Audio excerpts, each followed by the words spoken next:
Hey everybody, how you doing? I'm Dr. Boyce Watkins from Your Black World, and you know that recently there was a pretty historic event at the University of Missouri where the student athletes actually took a stand in support of, oh my goodness, they actually supported black people, which we know is just against the rules. They're not allowed to do that, but they stood up and they actually made some significant changes on that campus that will be felt for many, many, many decades to come. So obviously, you know there's going to be a backlash, and the backlash has arrived. Apparently, there's a legislator who's now trying to pass a law that will take away the scholarships of athletes who protest for any reason, and also punish coaches who encourage athletes to engage in any kind of protest, which we know is a direct, just such a violation of all of their civil rights and every other kind of right. But I'm not going to go into my side of this. I want you to hear from the expert, and the expert I get a chance to talk to today is Miss Johari Shuck, who is an emerging scholar in the area of intercollegiate athletics. So I want to ask Miss Shuck, how you doing today? I'm good. How are you, boys? Uh, Dr. Watkins. I'm doing really well. I always call you Dr. Shuck, but I'm not going to jinx it because I know what you're working on. But it'll be a surprise, y'all. She's going to be a scholar or a PhD real soon. She'll be in the club, and you really dig into intercollegiate athletics. You've worked extensively with the NCAA and other athletic departments around the country, and you saw this thing go down, and it kind of disturbed you. Why did it bother you? Well, it bothered me because, it's funny how history repeats itself and a lot of times if we're not paying attention to it, we don't recognize it when it happens. So, this legislation that's been introduced in Missouri is really a throwback to a time where legislators have tried to, maintain the status quo that benefits them by introducing legislation. And so I think that one of the biggest issues, number one, is that the government is now intervening where higher education officials should be, taking the reins. It's not, we don't need all this excessive intervention of athletics and having people pick and choose when they're going to intervene. I mean, because there are a lot of issues that have taken place where Black athletes have had issues in the classroom where they're being academically exploited. But do you hear anyone introducing legislation against, perpetrators of that on the college level? No, you don't. Because that's perpetrating what they want us to be in these roles where we don't speak. We're supposed to be grateful for being where we are. And this is just evidence of this belief that Black athletes just need to be quiet, be appreciative for where they are, and not cause any waves. Otherwise, we become problems that need to be legislated around. So I think that these are things that need to be paid attention to that really are not that can't be ignored by parents and student athletes, past or present. You know, Jari, I'll tell you what, I find it really interesting that you have legislators that will run and jump at the chance to restrict the rights of college athletes, but they remain incredibly silent when it comes to protecting the rights of those athletes. Isn't that interesting? I mean, because we all know that American workers, at least we used to agree that American workers should have labor rights, that they should be paid for their work, that they shouldn't be sort of locked into these unfair contracts and things like that. And we apply those rules to every other segment of society all across America, except for when it comes to athletes. And I don't think it's a coincidence that many of these athletes making the most money are predominantly black. Race certainly plays a role in this, and it is just so interesting. I mean, that these you'll see these legislators jump because I was sitting there thinking, what the hell does a congressman have to do with college football games anyway? Aren't you Right. supposed to be making laws that are going to protect the American people, that are actually going to make a difference in society at large? So you're literally going out of your way to try to introduce legislation that will make it a that will criminalize almost or severely punish athletes who simply use their freedom of speech. I mean, really. Right. I mean, think about that. It's saying if you exercise the same freedom of speech that the rest of us have, we will take away your scholarship. We don't want you on this campus unless you go along with whatever rules we set for you because y'all got out of line last time and we're not going to let this happen again. That's what I'm really picking up from this. I mean, I think it's absolutely disgusting. Yeah, it really is. And you know what? Something that I just thought about is that, historically, I look at, historical context and how the past influences current, issues when it comes to athletics. And so, historically, legislators have always, had control when it comes to purse strings and college athletics. When teams are doing well, sometimes people that are in power are a little bit more inclined to give money or to promote the good of this team because they're bringing additional money to whatever, the school, to the state or whatever. And I think that in this circumstance, I almost wonder if this is kind of a posturing or symbolic type of introduction of this bill to maybe set the tone that the legislators are paying attention to how higher ed administrators are addressing these issues. So I mean, it could be a scare tactic, I don't know, because it just seems so unrealistic that something like this will pass because it is blatantly discriminatory. They're not saying that any other student who receives some kind of state benefit will also face the same consequence. They haven't said that. I mean, in the state of Missouri, or actually at the University of Missouri, they get state money for funding STEM programs. They get money for veteran issues. So, are they also going to say that a veteran or a scientist can't participate in these things? No, they're not. And so, on the face of it, it's so discriminatory. So, I'm almost wondering if this is kind of their way to say, you know, watch how you handle your student athletes. Otherwise, there might be other repercussions. I don't know. It's just Well, really a big. I don't really see this as kind of being a warning toward the university. I see it as being a warning to the athletes. I don't, I don't think. I mean, maybe because to me, I think passing a rule like this or a law like this would be incredibly supportive to the university. It would say, okay, well, and maybe you're right. Maybe you're right. It says, look, if you can't control your people, we'll control your people, that kind of thing, because we want to keep them on the field so we can keep making money and everything, and the fans will be happy. I mean, because you've seen legislators get involved in collegiate sports in many other situations, and typically it seems that it's kind of done in a way that's most supportive of the university as opposed to the athlete. I mean, every now and then you'll see a legislator that'll step up and say, "Hey, maybe since they're generating millions of dollars for other people, maybe we should give them a little bit of that. Maybe it doesn't make sense that they have mothers and who are living in poverty." I mean, and I mean because I think that if you just look at the sheer absurdity of the system, it's hard to look at that and not feel like this is literally surreal in terms of just the depth of the exploitation. And what I would argue is that this kind of exploitation tends to occur most when there's just a lack of accountability. I think that in sports, you really just don't have any, significant oversight of what's happening, with the universities and how the athletes are treated. So you kind of see people sort of just doing whatever they want to do.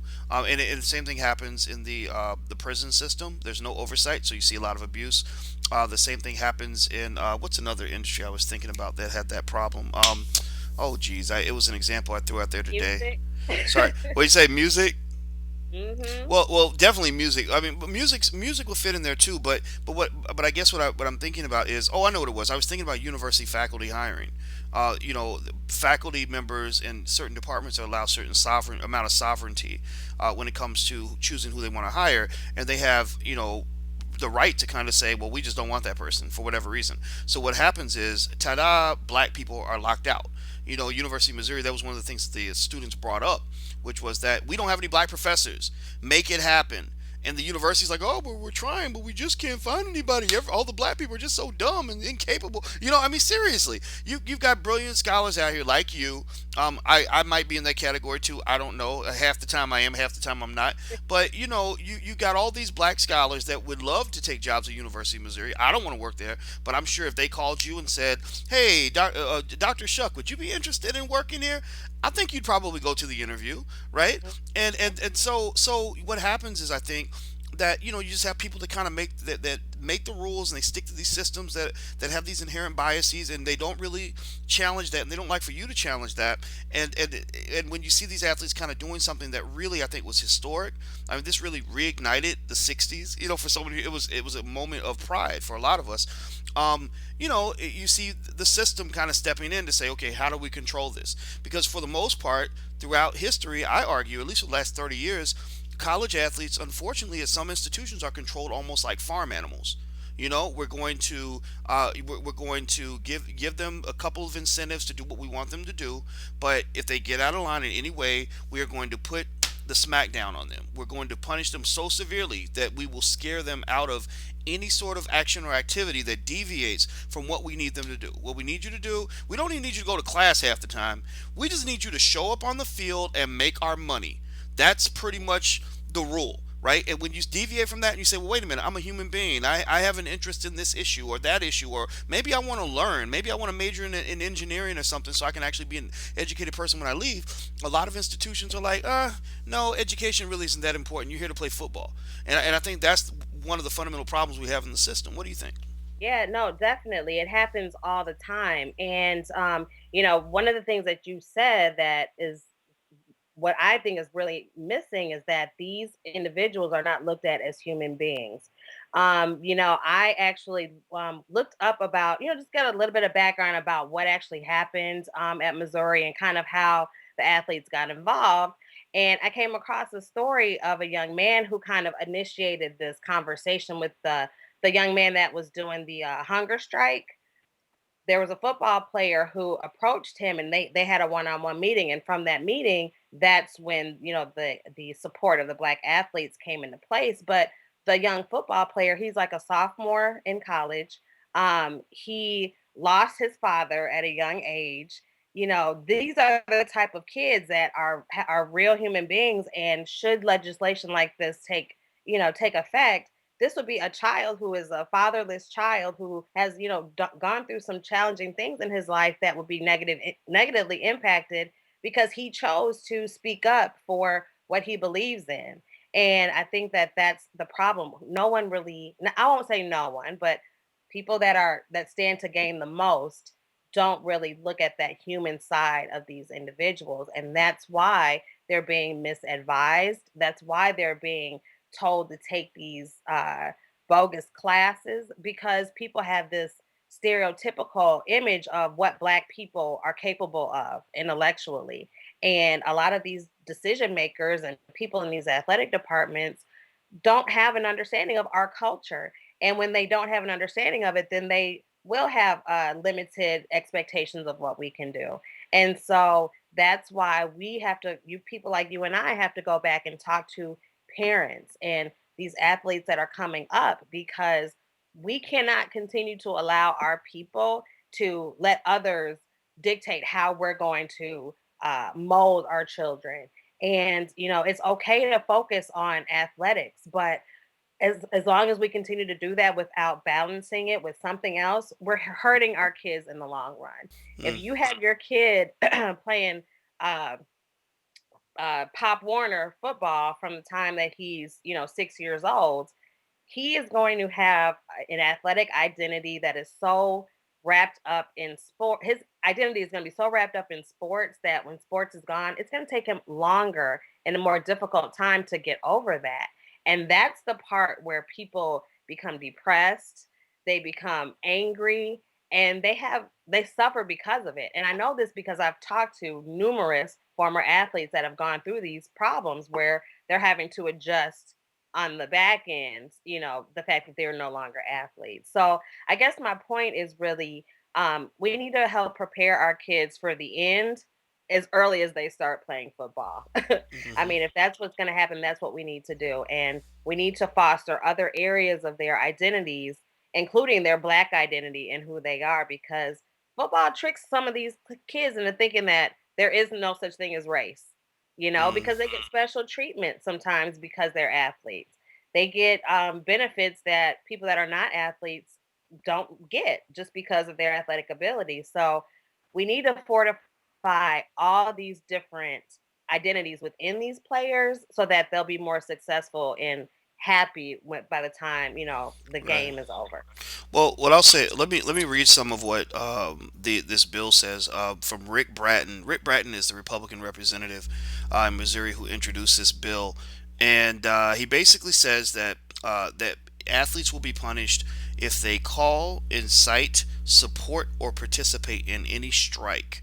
So basically, if you go on strike, even if you support the strike, or incite or cause support or cause the strike, or participate especially, then you're going to be punished. And so it's just really interesting. He says that the issue really is they can have freedom of speech when they like. Let's see, when they like or don't like something on campus. But if they're going to receive state money, there are going to be ramifications. So, what I'm really interested, in is this idea that, when you mention what you're saying, which is absolutely correct, that athletes have to have a more well-rounded identity. We have to also look at the way the system perpetuates or incentivizes a very one-dimensional identity. If you remember in that movie, about the what was it? What was his nickname?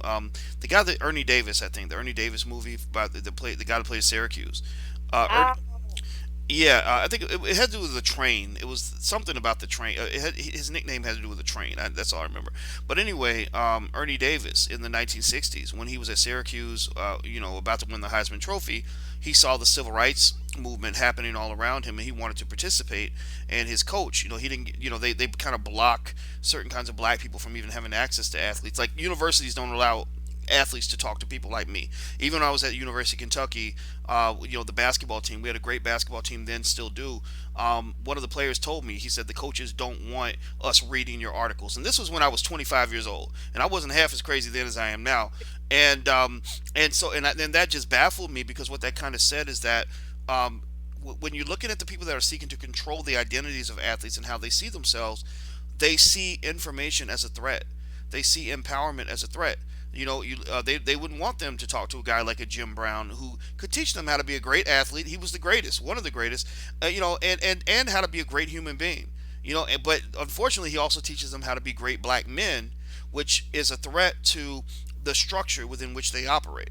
Right. So, anyway, I would just say that it just seems to me that we just have this system that kind of wants the athletes to be simple, one-dimensional creatures. They may speak one thing and say, yes, we we want the students to learn, and if they don't learn, hey, it's not our fault, we didn't do it. But then when you look at excuse me, who they put in place to mentor these athletes, what structure they put around these 18-year-olds, it's in complete contradiction to what they're saying they want to do. I'll let yeah. you get the last word, Dr. Shuck. Yeah. No, you're absolutely right. And I think that just, to kind of wrap it up, I think that the bottom line is that parents need to take better care of their children that are going out into to these universities to play football or whatever sport that they're playing. And we do that by educating our children.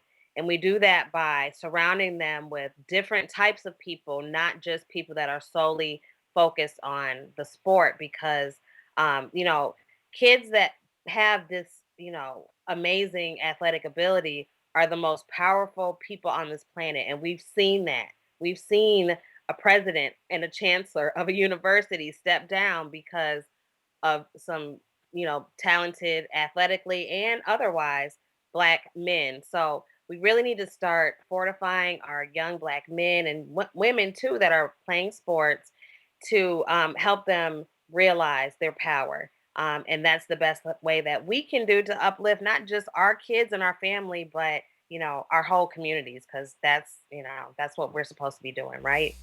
Well, absolutely. About $1 billion a year in wealth actually comes from black athletes and is generated and it's sent to other communities.